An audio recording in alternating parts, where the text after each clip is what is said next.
General Jim Mad Dog Mattis is a former Secretary of Defense and one of the most formidable strategic thinkers of our time.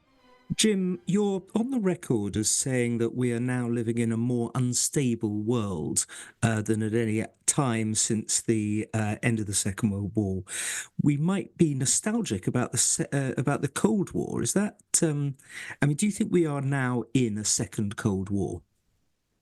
I don't know, Andrew. First of all, Andrew, thank you for having me. This is an honor. Great honor for us to have you on the show, I have to say. Thank you. But on whether this is a second Cold War, we had achieved a degree of equilibrium during the Cold War with some predictability, even some arms control, some unofficial or informal methods of dealing with one another. And we're now at a time when those rules are no longer in play. The equilibrium is not there. One of Secretary Shultz's descriptions of the age, I think, sets the broader framework, and that is the world is awash in change.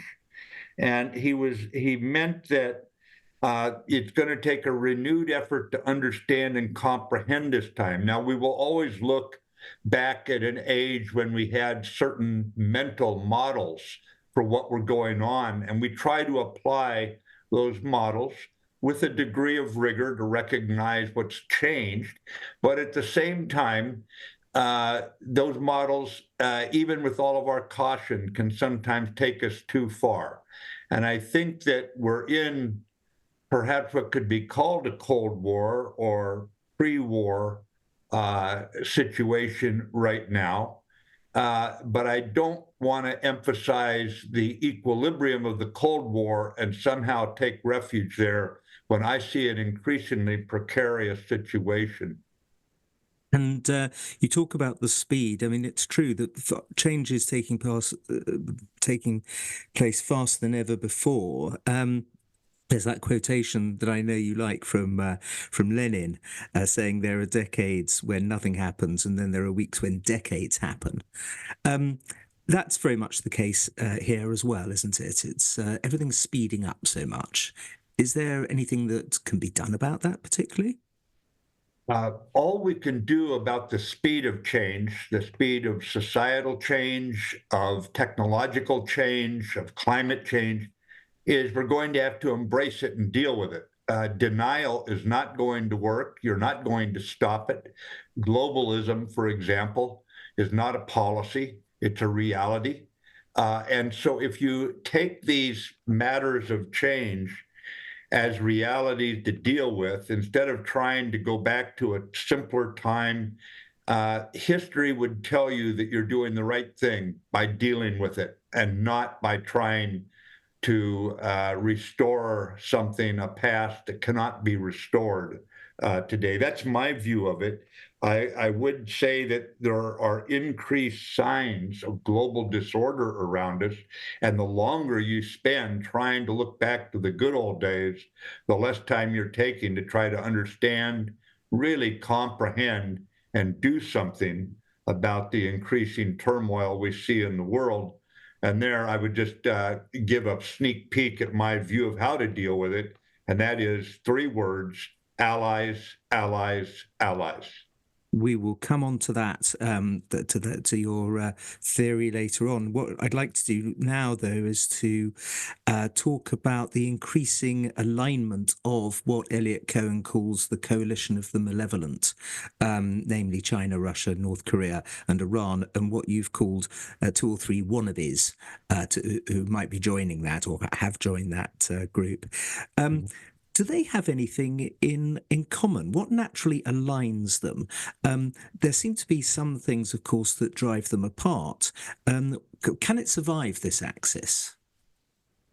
Yeah, I agree with you. There are some things that drive them apart, but I'm rather impatient intellectually with those who want to say that they're not natural allies. Okay, they're unnatural allies, but they are coming together. Yeah. And they do have some things in common. One is a resentment against the United States, but most importantly, the sense that democracy in general and the United States in particular are on irreversible decline. They point to our national debt that is mushrooming. They point to January 6th. They point to a Congress that will not deal with some of the fundamental issues in Washington, but they also point to the weakness of a coalition government in Berlin, of what the turnover of prime ministers in UK, the French situation, some of the primary democracies. You'll notice that in Japan, the leading party lost its majority here a week ago. Their view and what brings them together is we're on irreversible decline, and there are opportunities for a much more authoritarian form of government, basically to surmount the challenges today and to deliver a new world order. And let me give you one example here. On January 2nd of this year, the Russians launched a major offensive against the Ukrainians' energy infrastructure. They did so using Russian and North Korean missiles that incorporated Chinese technology. They had 170 odd drones from Iran, and they clobbered the Ukrainian energy infrastructure. Now, you can say they're not natural allies, but this is why I say it doesn't matter, because they do have some common ground, and that provides the opportunity for them. And certainly a victory for one of them is a victory for all of them. In other words, a partnership without limits, such as was signed following the Chinese Olympics, a partnership without limits between Russia and China is quite simply linking the Asia-Pacific theater with the European Atlantic theater by the heartland being linked the way it is, and NATO declaring China as the decisive enabler of Russia's war in Ukraine. So there you see the nexus. We're going to have to deal with this reality. Can you see a kind of Article 5, like we've got in NATO, building up with this access of ill will, as Neil Ferguson calls it? The China's buying 50% of Russia's oil and coal, 20% of its natural gas. Iran has got drone factories in Russia. We've now just heard that an entire brigade of North Koreans is going to be fighting in Ukraine. To what extent could they come together so much in such a way that an attack on one would be an attack on all? Well, it could happen by accident. It could happen by design. It could happen simply by opportunism. China thinking that the democracies, NATO, following the American election, maybe there's a slackening of support for Ukraine. Russia, reinforced by the North Korean troops and aided by China, and Iran starts making advances there, and China thinks now is the time to move against Taiwan in a more aggressive way. Maybe not a full-throated invasion, maybe a blockade of some sort, this sort of thing. So a victory for one is a victory for all and provides opportunities for what you just brought up. Remember, though, that if a victory for one is a victory for all, a defeat for one is a defeat for all. So this is a double-edged sword here. And the question is, will the Americans stand firm? Will the democracies hold together? We had Jens Stoltenberg doing a masterful job for 10 years at NATO, but I don't see that sort of organization in the Pacific, at least not yet. You see the Quad, India, Japan, Australia, the United States. You see AUKUS, UK, Australia, the United States. Now you see both Japan and South Korea saying they are interested in Pillar 2 of the AUKUS. Then you also see, for the last 2 years running, the NATO summits having the attendance of the leaders of Japan, Australia, New Zealand, and New Zealand, Japan, Australia, and South Korea all showing up at the NATO summit. So you can see that the threat is now registering across the democracies do we have the leadership now, such as you've examined during World War II, to actually turn our effort into one that is cohesive and say no further to the authoritarians? That is the question of the day. And if you look at Taiwan, the incursions have trebled recently. They've come very close to the Taiwanese territorial waters in a very confronting way. They've got the disinformation campaign using influencers and so on. China has the political will, the economy, the desire, certainly the ideological belief that Taiwan needs to be reincorporated into China. Has the Taiwan crisis actually begun, would you say? Oh, no doubt the Taiwan crisis has begun. Remember, going back to 1972 when Nixon opens to China, and certainly when President Carter makes his stand, we make it very clear at that time we were continuing to support Taiwan to include with military. And we have not changed anything here, but China has changed because of one man, and that's President Xi. And you have to understand President Xi as the sole decision maker there as you look at this pre-war activity that's going on right now with Taiwan. And there is 110 miles of very bad water, spoken as a naval officer, between China and the island of Formosa of Taiwan. So it's not a simple thing to say it would go into a combat situation. But if you look at President Xi, a Marxist economically, locking up his entrepreneurs, putting Chinese communist members on all his boards, corporate boards of directors, this sort of thing, pouring money into state-owned enterprises. He is a Leninist politically, locking up his political foes, so he is hearing no opposition.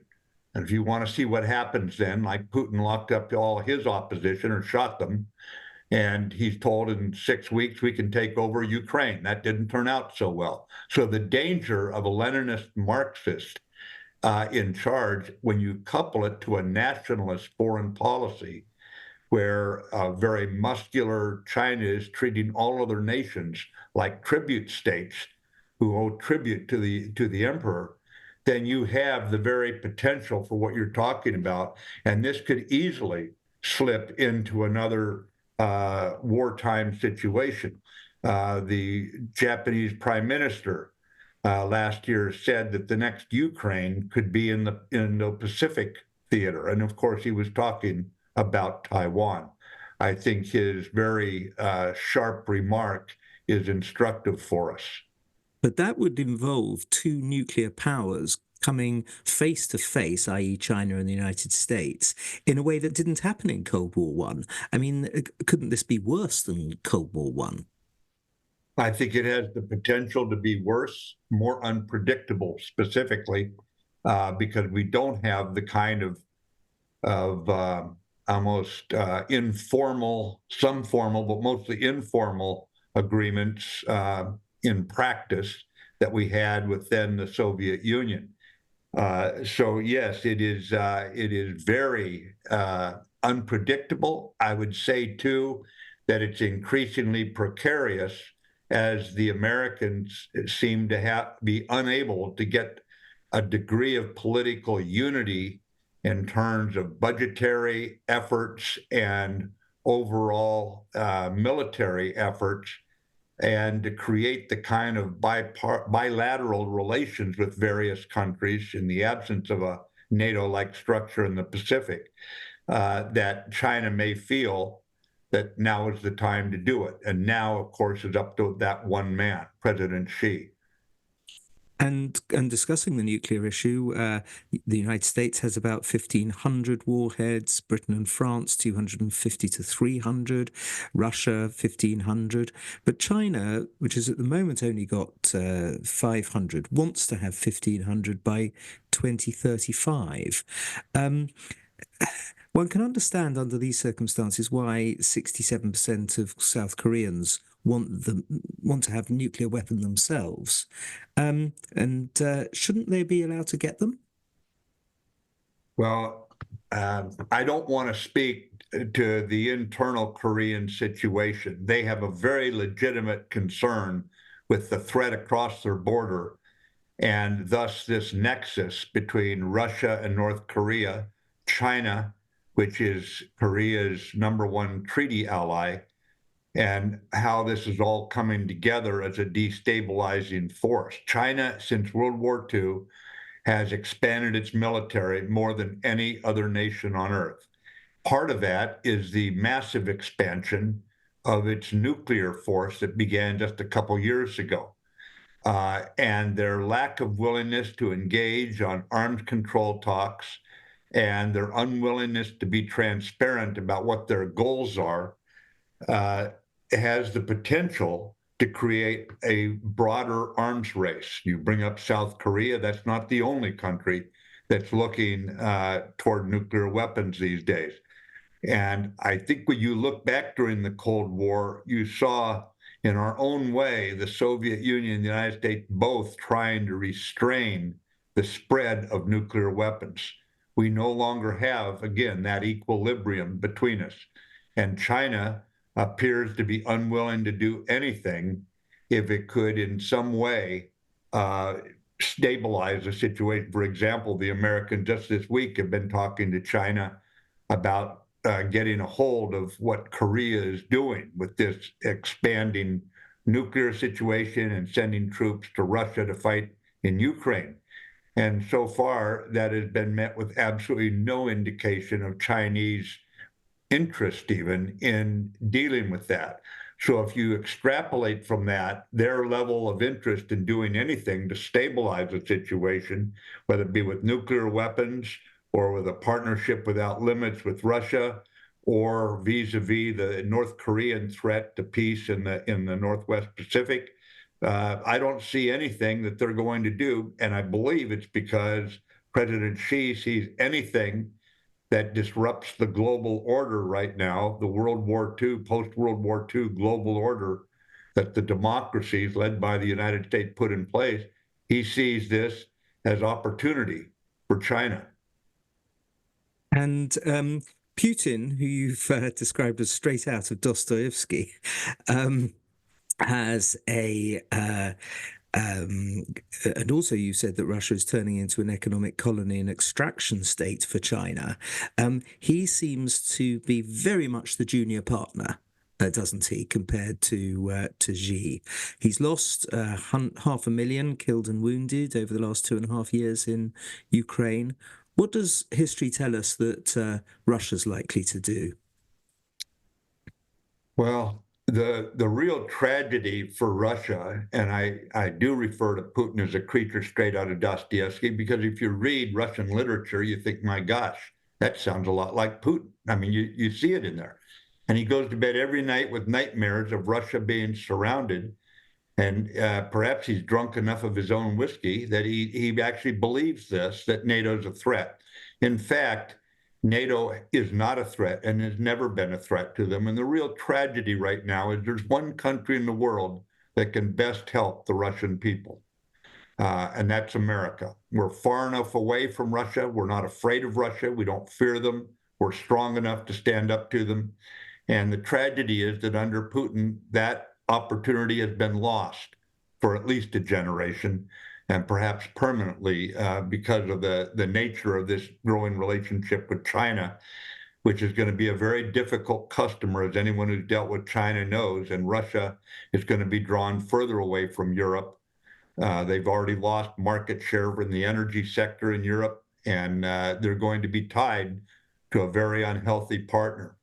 So the situation that Russia faces right now is trying to, with a very unsentimental view of their soldiers, continue to feed them into this meat grinder of Ukraine and try to come up with something that he can call a victory there out of the disaster that he's unfolded for the Ukrainian people, for the Russian people, and for the people of Europe. I don't know that he can do it if the democracies stand firm. If the democracies don't stand firm with Ukraine, then Putin has the potential to eke out something he could refer to as a victory and somehow hang on to power, diminished economically, now a subordinate to China, and the Russian people continuing to see their economy and their society become downgraded in the future. With regard to North Korea, only two treaty countries, it only has two connections to treaty partners, China and Russia. We've read about these 3,000 or so troops going to Ukraine. It's got 50 nukes, and it's working on a deliverable system that could actually nuke San Francisco. What can you see? What do you see as the way in which one can deal with a country like that?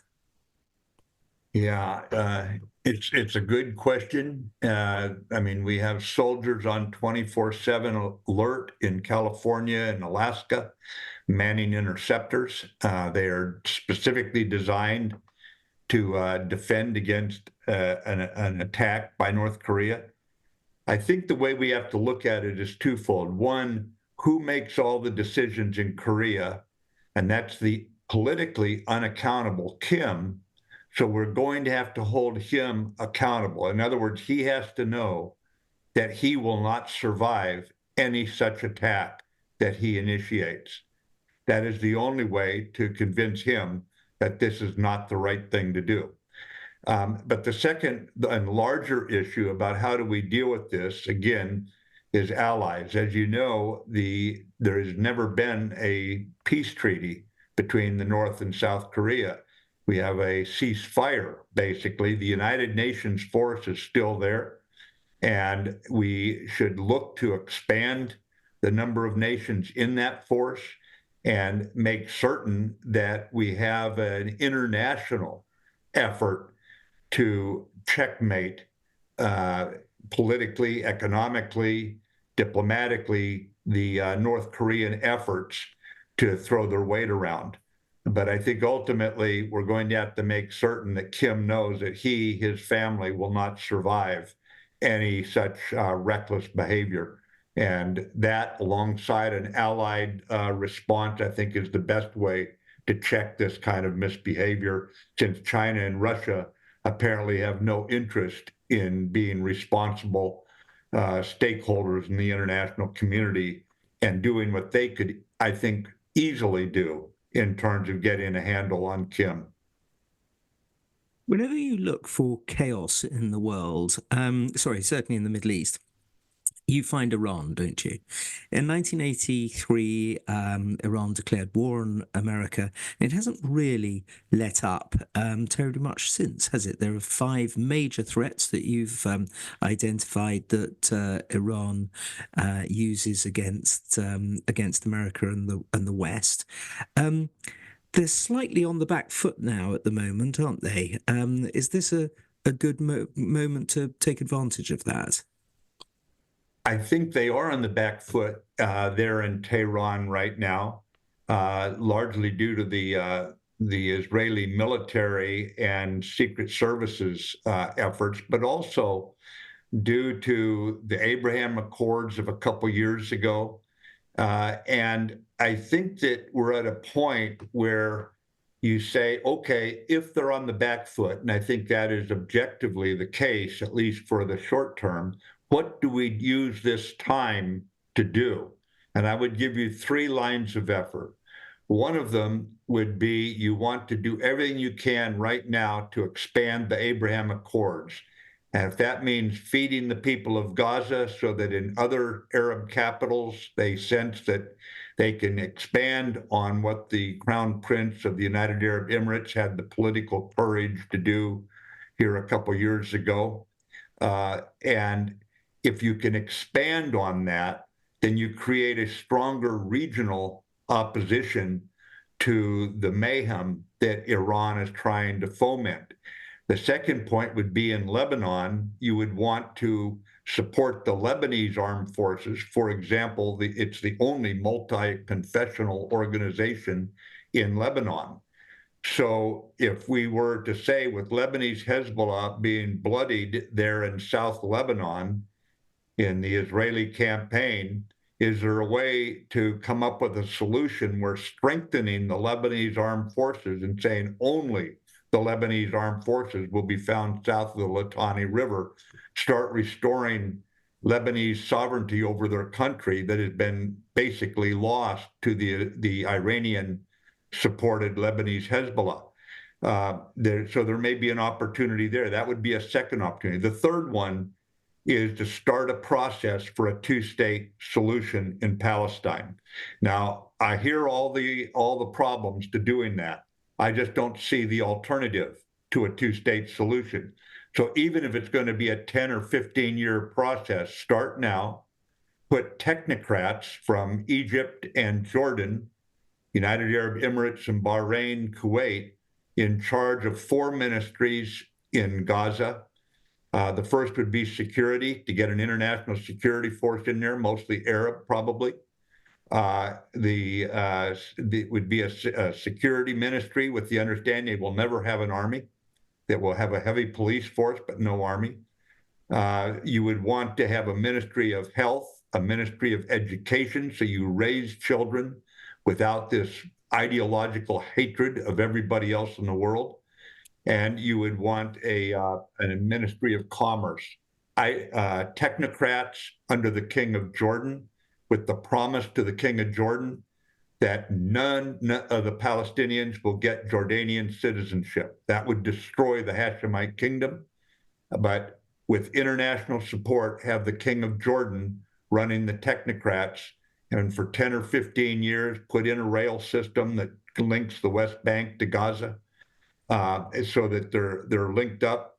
Hamas, PIJ have no role in the future after what they did in October a year ago, and make darn certain that that the international community stands with the King of Jordan, so that what he can do is create a new future for the Palestinian people. So I think 3 prongs: Lebanon, restore the Lebanese armed forces and sovereignty south of Litani, and perhaps in part of Beirut. Certainly expand the Abraham Accords as much as you can, using whatever efforts it takes to include humanitarian efforts in Gaza, and then create a process, a 10-year process, 15-year process to a two-state solution. Back over to you.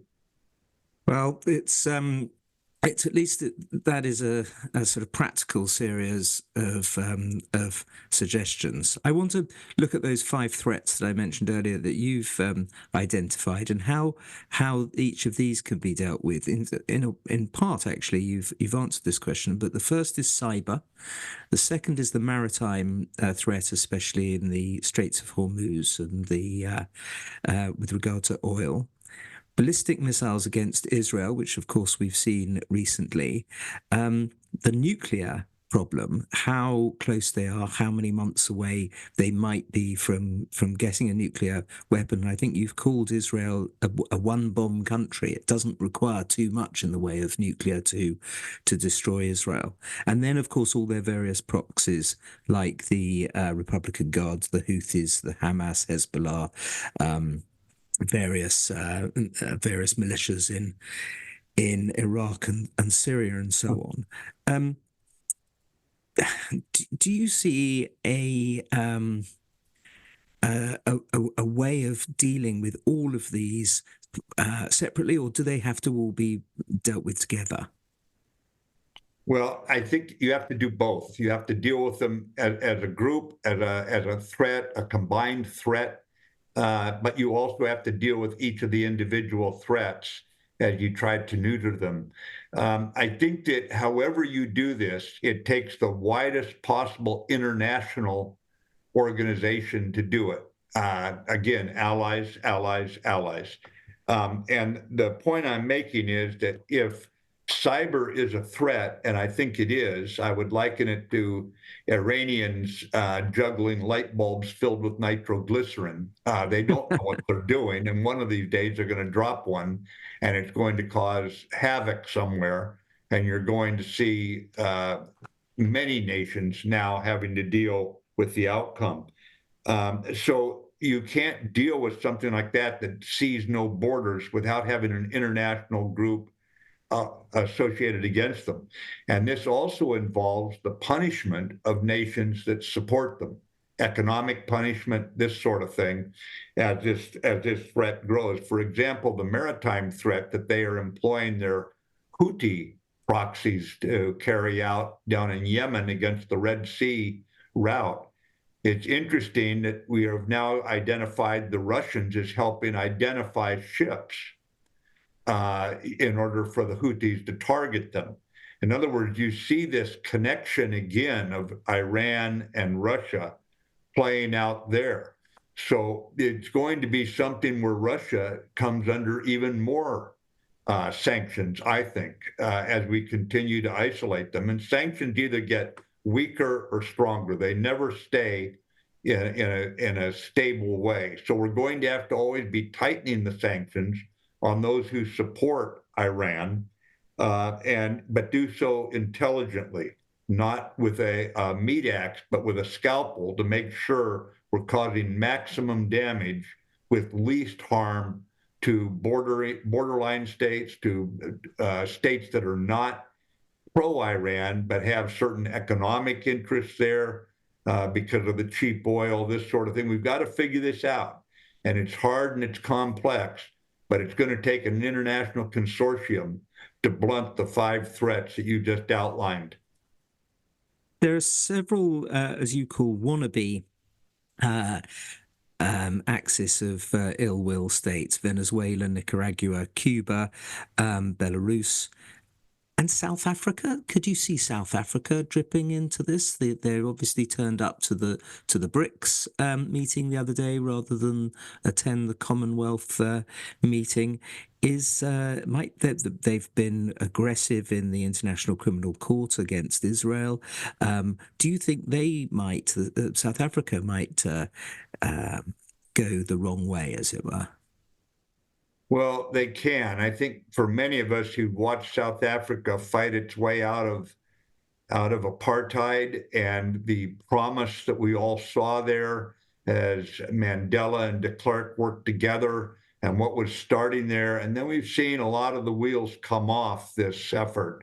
And then we see them making common cause with countries that offer in the short term some advantages, whether it be investment or whatever.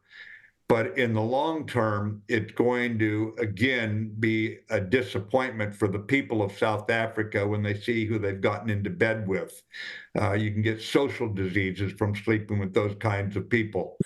And I think what we're going to see there is that South Africa can be brought back from the precipice of falling in with them, but that too is going to take a number of countries working together to, number one, remove the opportunity for China simply to use economic might and enslaving the South Africans in a new form of colonialism with economic debt being piled on them that will force them to become, again, a colony, an economic colony of China.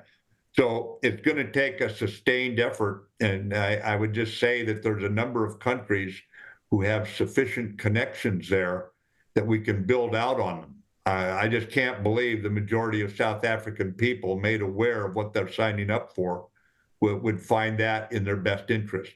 But right now, the democracies are having a hard time to take their own side in many of these challenges, including in Africa as a whole, and South Africa in particular. So it's going to take a sustained effort again, and it's going to take people with a vision of where to take South Africa inside South Africa that goes back to the image, the vision that Mandela had when he saw a new South Africa emerging. You've said that the US-Indian relationship is one of the most important in the modern times. India, of course, is buying a lot of Russian oil. It hasn't denounced the Russian invasion of Ukraine. Tell us about what you think about the importance of India in all of this. Well, I think India is of critical importance. In fact, one thing I think that America has done well, going back to the Obama administration, the Trump administration, certainly the current administration, is the priority that's been placed on India. There's a lot of quiet work going on between our countries economically. It's expanding militarily. In 2008, India bought zero American defense articles. That's up over $28 billion today, to include some of the high tech.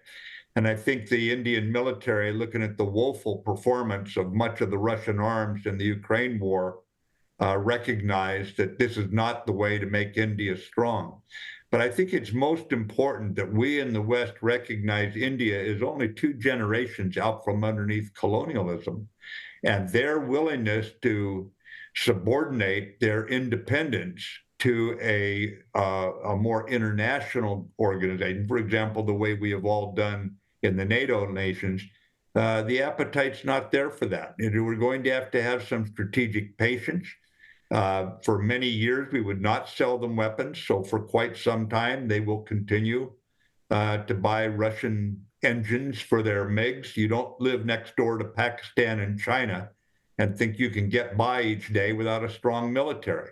So we're going to have to show some strategic understanding, some strategic patience. We're going to have to build it out economically, educationally, commercially. In other words, the relationship we have, continue what was started with the Quad.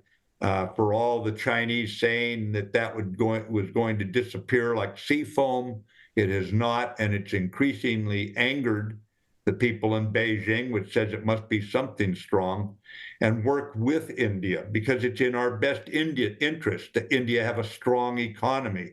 And right now they're getting Iranian and Russian oil very cheap. It's not a bad thing either that some of the anti-aircraft systems that India employs up in northern India near the line of control are provided to the Indians by Russia. And China cannot be happy with that. And so this is a much more complex issue for a country only a couple generations out of colonialism. And there's a lot more in common between India and the United States. Naturally, it's a fit between the world's largest democracy and the world's oldest democracy. But we're going to have to show the patience and the strategic foresight to have it really accrue all the advantages for India and the United States and the free world that it can. But it is the most important, I think, relationship for America in the next 50 years will be how we develop it with India. At the time of the Korean War, America spent 16.9% of its GDP on defense. By the time of Vietnam, that was down to 6.6%. In the Cold War, 6.8%. 1979, it was 4.9%. Iraq, Afghanistan, 4.7%. It's projected next year only to be 3%. Where should it be? What's the correct sort of level? If the world is getting into a more dangerous state than ever before, surely 3% is too low for a massive international global superpower like America. Well, I agree with you. And let's do what we call worst case scenario. A war breaks out between the United States and China over Taiwan, over some reason. Let's just think of that nightmare that would be. If you think COVID was a blow to the world economy, that would be nursery school compared to a war between two nuclear-armed superpowers, even if it doesn't go nuclear. And especially when you look at the degree of collaboration with North Korea, Russia, and Iran, and the mischief each one of those might add to any kind of a war, because the opportunity presents with a distracted United States focused on the Western Pacific. So if you look at the budget today, You see Japan doubling its military budget. You see what Sweden and Finland have done by joining NATO. Sweden was last in a military alliance in Napoleon's time. You see what nations are doing as they watch these pre-war activities by China and Russia and what they're doing with their budgets and their international relations. And then you find the United States has actually reduced its military budget when you take into account inflation. So is it enough? No, it is not enough. And at the same time, the dysfunctional U.S. Congress nearly every year passes a continuing resolution, which basically stops, in effect, innovation because you can't do anything new under the continuing resolutions.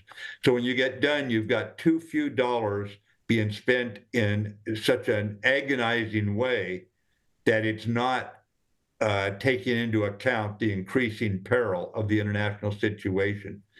So it's not enough. If you were to look at the cost of such a war, as I mentioned, if something was to break out between the US and China, and then look in your rearview mirror and say, what would have happened if we had doubled the military budget? It would look like chump change compared to the cost of a war. So I would be all for right now, intelligently and with the Congress providing oversight, a gross increase in our military budget with an expectation that would be matched by other democracies that see the threat in a similar light. And the idea being that if we deter war, it would be the best possible investment in the world's economy and our own prosperity. Back over to you. You've also argued that the investment that America has made in Ukraine has been a good return on investment with regard to the amount of Russian armor that's been destroyed and so on, and also that the United States, in terms of GDP, is actually only the 17th largest country to give.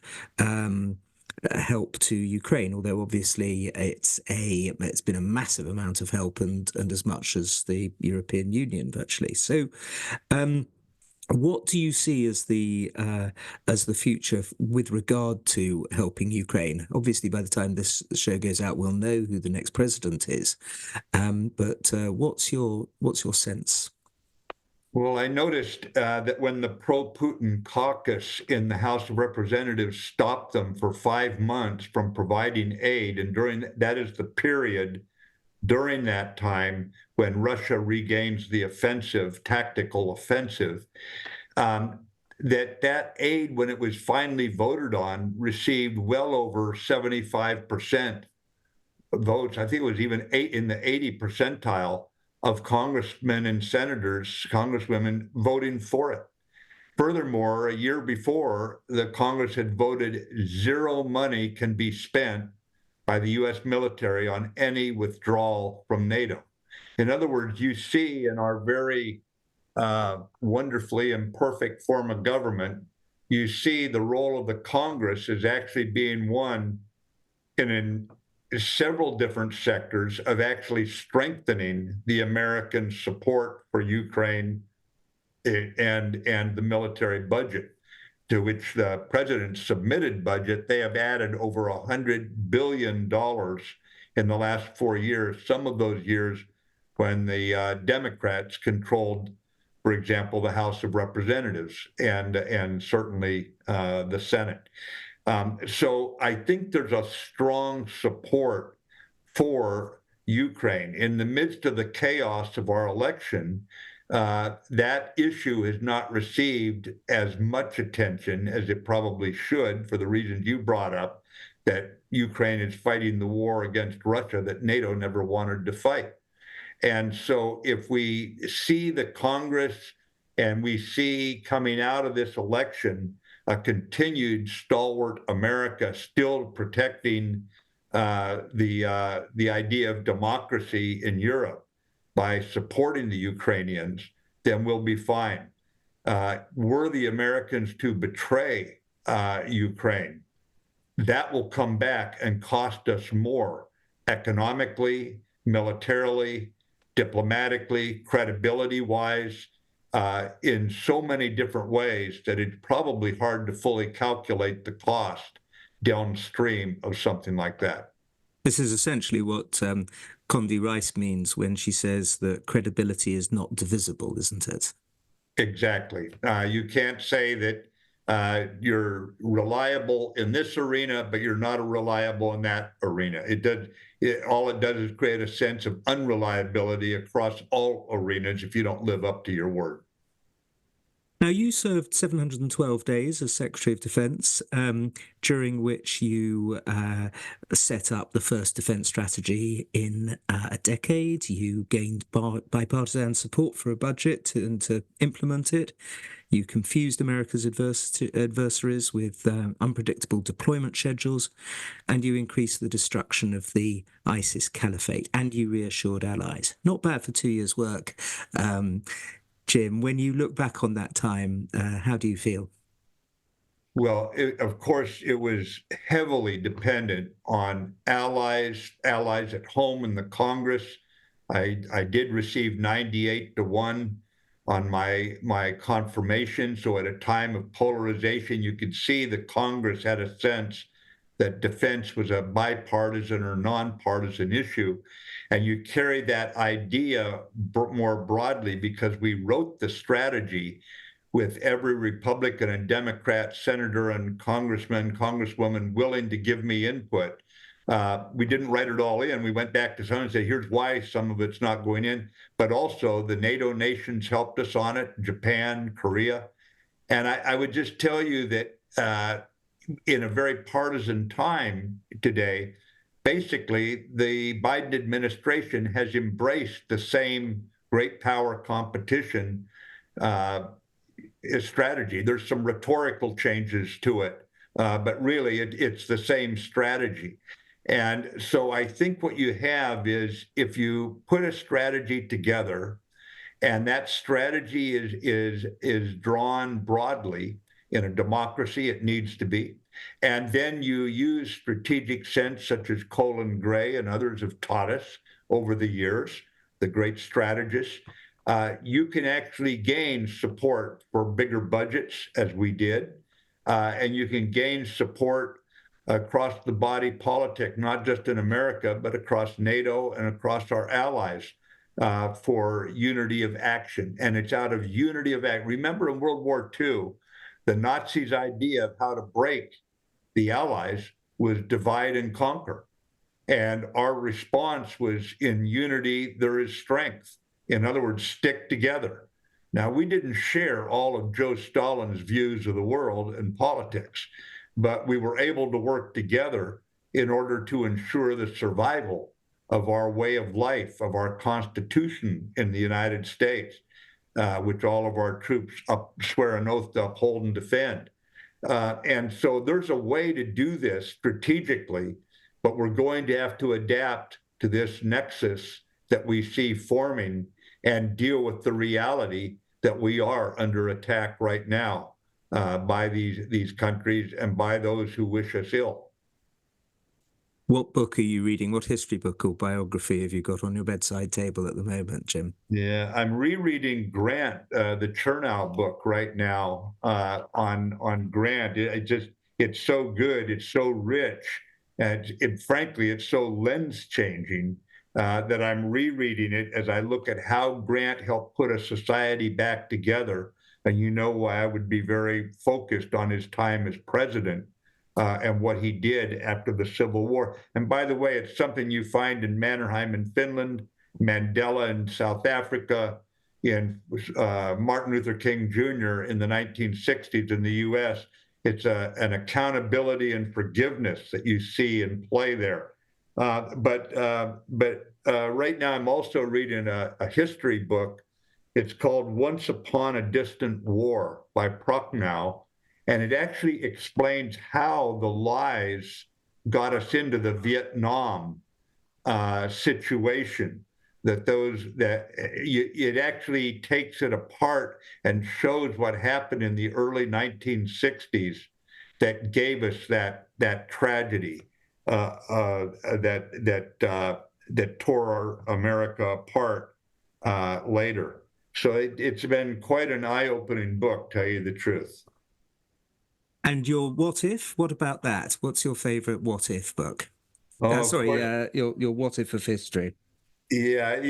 For any military guy, you've got to look in, at least in the America, you've got to look at what would have happened if Lee won at Gettysburg. I mean, you always Yes. have to, I don't but think let, you're the first of my guests to have considered this one. Yeah, yeah, absolutely.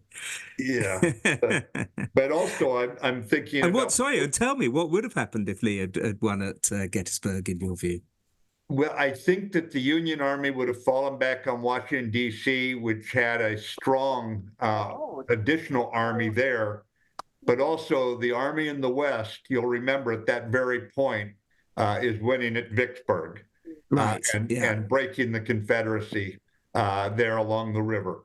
And Yeah. so I think it would have lengthened the war by at least 18 months. But I think the outcome would still have been the same. Fantastic. Thank you very much indeed. One last question, a personal one here. Objectively speaking as a historian, you have the best nickname in the world, and yet you don't seem to like it. I'm talking about not warrior monk. You're not a warrior monk any longer, but mad dog. They never call historians mad dog. Why do you not like being called this extraordinarily impressive nickname? Yeah, even my troops laughed about it because they all knew my call sign was chaos. Yeah, Uh, by the way, that is fabulous as well. And your superb autobiography, Call Sign Chaos, that's the coolest name for any autobiography one can think of. yeah, But why don't you like Mad Dog? I mean, that's something everybody would love to be called. it's for a sobering reason, Sir Andrew. When I still obviously see Gold Star families, the families who lost their boys in the fight. And the last thing I think they need is to think the general who was in charge was some frothing at the mouth guy who just wanted to fight. They lost, they gave, as General Marshall put it, on the altar of our country, their own sons. And I don't want them to think that there was just some thoughtless mad dog get in and fight kind of thing. Uh, I want them to know I cared as much about their son as they did. And Well, it is for that reason alone that I shy away from it. anybody who's been listening for the last 50 minutes or so, Jim, will realize that you are the exact opposite of that kind of thoughtless person. Jim Mattis, 11th Commander of US Central Command, 26th United States Secretary of Defense. Thank you very much indeed for appearing on Secrets of Statecraft. Thank you, Sir Andrew. It's an honor. Thank you.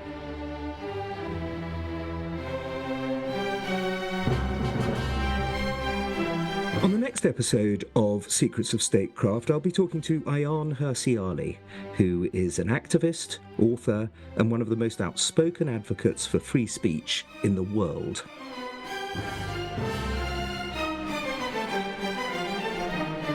This podcast is a production of the Hoover Institution, where we advance ideas that define a free society and improve the human condition. For more information about our work, or to listen to more of our podcasts, or watch our videos, please visit hoover.org.